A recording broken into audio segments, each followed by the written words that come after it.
The Indominus Rex makes no sense, and I'm going to explain why. Every bad decision usually comes with terrible logic behind it. Look at the modern AAA gaming industry, for example. The reason why the Indominus was put into production was to boost ticket sales because apparently the novelty of dinosaurs has worn off.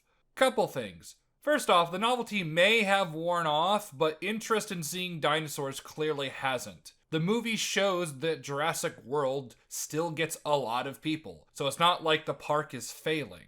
But more importantly, you are the only place on the planet where people can come to see dinosaurs. Interest may falter to some degree, but people will never get bored. We know this because people haven't gotten bored of zoos or amusement parks in our world. And Jurassic World is both.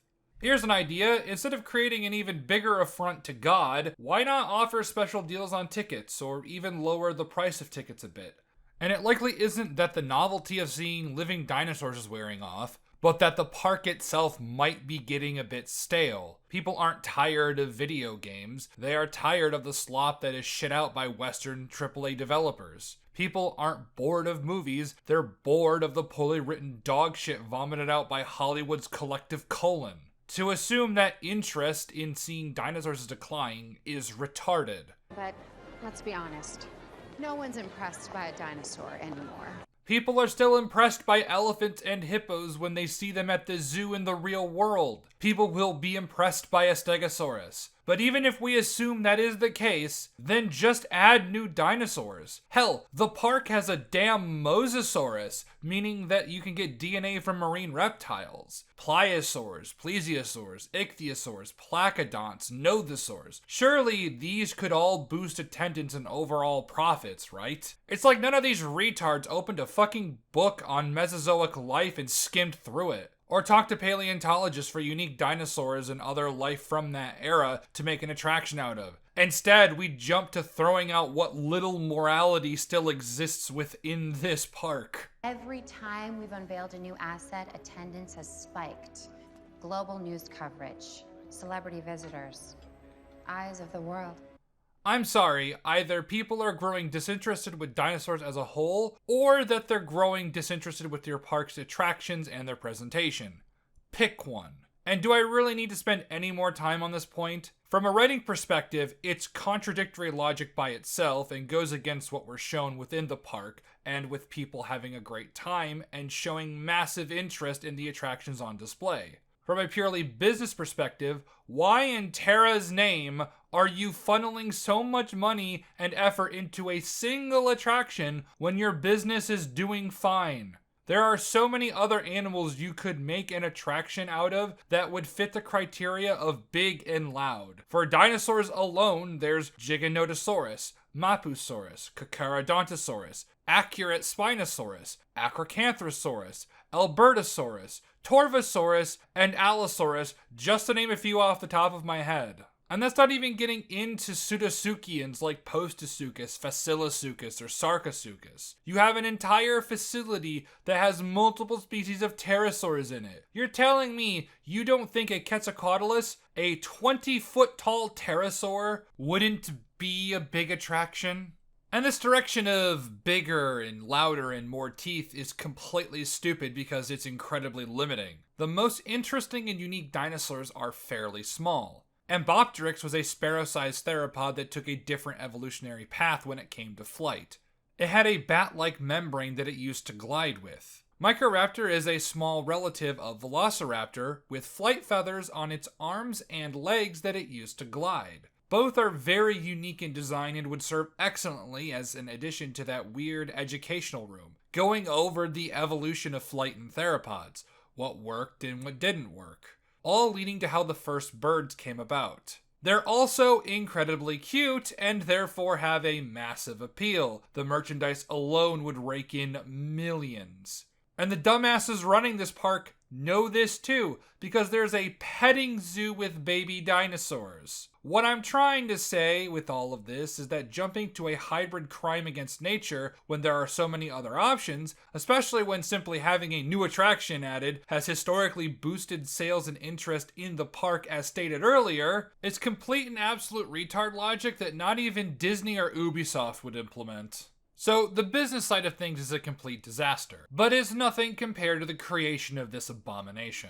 You would think that when creating the ultimate crime against God, you'd pick a few dinosaur species and stick with that. Well, the brainless newts who were working on this thing decided to mix in cuttlefish DNA. Cuttlefish genes were added to help her withstand an accelerated growth rate. Cuttlefish have chromatophores that allow the skin to change color. And you retards couldn't think of another animal for that. Also, way to go giving your attraction the ability to hide itself so people can't see it while making it more dangerous and difficult if anyone needs to get into the enclosure. Tree frogs can modulate their infrared output. We use strands from their DNA to adapt her to a tropical climate, but I never imagined... So you chose the DNA of a thing that can hide from infrared, even though the enclosure it's going to be housed in has infrared trackers. Amazing foresight there, Henry. I thought you would have learned from the last time you used frog DNA. But wait, there's more. And on top of all the abilities this thing has, they decided to make it hyper-aggressive. So much so that it just goes around killing things for the sake of killing. You understand that humans are going to have to interact with this thing, right? Or are you going to have to trank it every single time the enclosure needs to be cleaned? Which I can't imagine would be very good for the health of the animal. You cannot have an animal with exaggerated predator features without the corresponding behavioral traits. Please tell me how the genes that control tooth amount and claw size are connected with aggression, because I'm pretty sure that's not the case. And why did no one tell Indian Elon Musk that adding these features would increase this thing's aggression levels? Seems like some pretty need-to-know information for your next big attraction, especially one that was not familiarized at all with people. Because despite all the other dinosaurs, especially the raptors, having some level of familiarity with people, the retards that run this circus show decided that it'd be a good idea to raise the hybrid dinosaur Satan in complete isolation with no human contact whatsoever. Again, fantastic idea for the thing that needs to be somewhat comfortable around people. It really is weird that the Indominus is the only dinosaur that seems to have been raised like this. The park hired a guy to specifically raise a pack of raptors, yet getting one for your biggest attraction ever was off the table. Probably could have saved the other Indominus from getting eaten. Where's the sibling? She ate it. God damn, there's a lot of stupid bastards walking around. And all these retarded choices led to an animal so intelligent she might as well be connected to the warp. How the Indominus escapes her enclosure is so fundamentally broken that I cannot fathom how anyone with a positive IQ could have written it. It somehow knows that there are thermal detectors in its enclosure and how they work, as she manages to hide her body heat from them. And this can't be some kind of instinctual reflex. I would assume that the thermal detectors worked on the Indominus previously. After all, why bother having them there if they didn't work? And the implication later in the movie is that it intentionally hid from the detectors. It hid from thermal technology. Meaning that she not only knew they were there, but how they worked without ever seeing how they worked. That by itself is complete nonsense, but there's still more to this escape. The Indominus also clawed up the wall to make it look like it escaped as a means to lure out Star-Lord and two randos. More specifically, she scratches up the wall by the door, implying she's trying to scare one of them enough to open the door. Yes, this thing can set up elaborate multi-layered traps using knowledge it shouldn't have, and uses psychological fear tactics to facilitate her escape.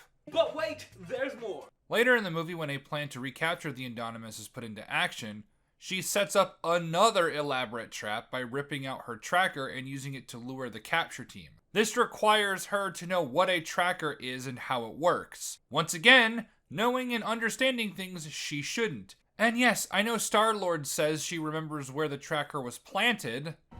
She remembered where they put it in.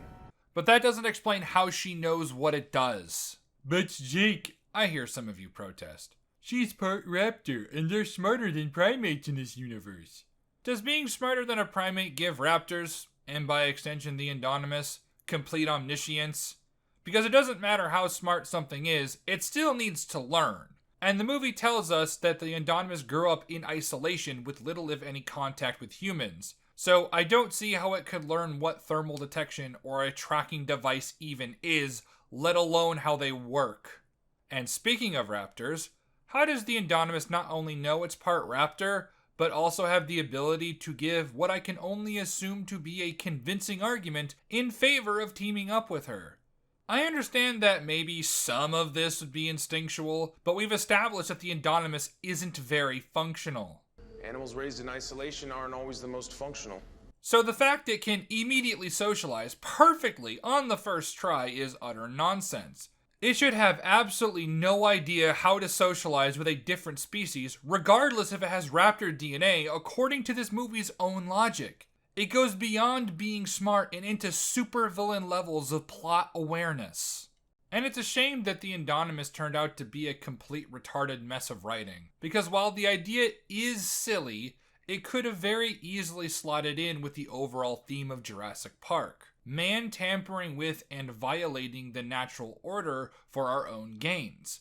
Except the Indominus would represent the ultimate perversion of that. A dysfunctional and tragic monster brought into existence by human greed, without any of the altruistic intentions that John Hammond had in mind. Which I know was at least partially intentional, but the execution was absolutely abysmal for all the reasons I've mentioned.